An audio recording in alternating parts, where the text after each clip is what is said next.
My name is Murray Collins and I'm Chancellor's Fellow in Data-Driven Innovation, Space and Satellite Analysis, and I'm also the theme lead for Space and Satellites in the BAE Centre. The space and satellites industry in Edinburgh, but across Scotland at large, is growing very, very rapidly and disproportionately hires very, very skilled employees, and so there's a growing demand for people with quantitative skills. So everybody from mathematicians, physicists and geoscientists are being eagerly gobbled up by companies who are using satellite data to do things like environmental impact assessment, but also to map out landscapes for assessing agricultural productivity, and that's both at home and abroad. But more generally, companies are interested in recruiting talent like this because there's an increasing understanding of the power of satellite data in new industries. And so I would imagine that over the next 5 to 10 years, there's going to be an increased demand for people with geospatial skills. So particularly people who are able to program in 1 or 2 languages and have strong quantitative skills that allow them to produce new algorithms, but also have some degree of commercial awareness. I think that's very, very important for anybody going through a undergraduate or postgraduate degree now.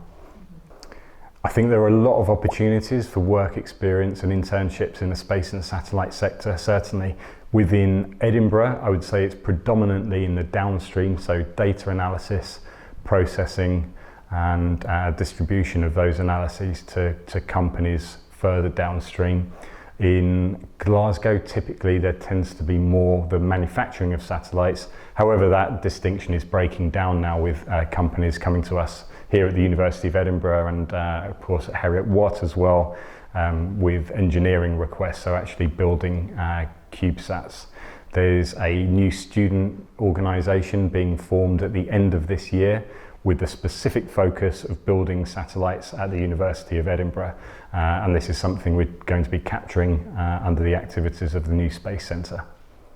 If you were, for instance, a physics student coming to look for opportunities in the space and satellite sector, you could approach the Careers Service, and I'm working with them currently to describe the opportunities in this sector. You can approach me directly as the theme lead of the BAE Centre, and hopefully within the next 6 months or so we will have established our new prototype of the Space Centre, where we'll be addressing some of these challenges as well, so finding jobs for students in the sector. There's also a long list of companies that are already active in the space and the satellite sector in Edinburgh, and again, I'm happy to talk to any student who wants to explore those opportunities.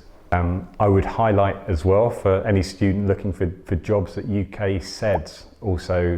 runs a programme called SPIN, I believe, which looks to place students in companies in this sector. If I were a student now looking to upskill to meet the demands of the sector, I would ensure, I think, that I was competent in 1 or 2 programming languages and able to use, for instance, Google Earth Engine,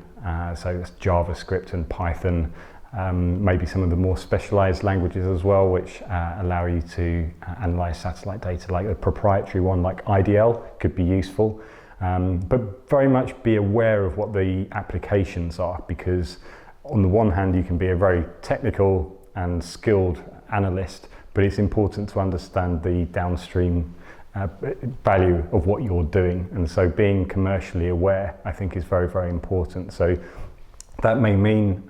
reviewing the ways in which satellite data is being used by business, and even approaching companies in the ecosystem in Edinburgh now and seeing how they're using satellite data, and that will be really, really helpful.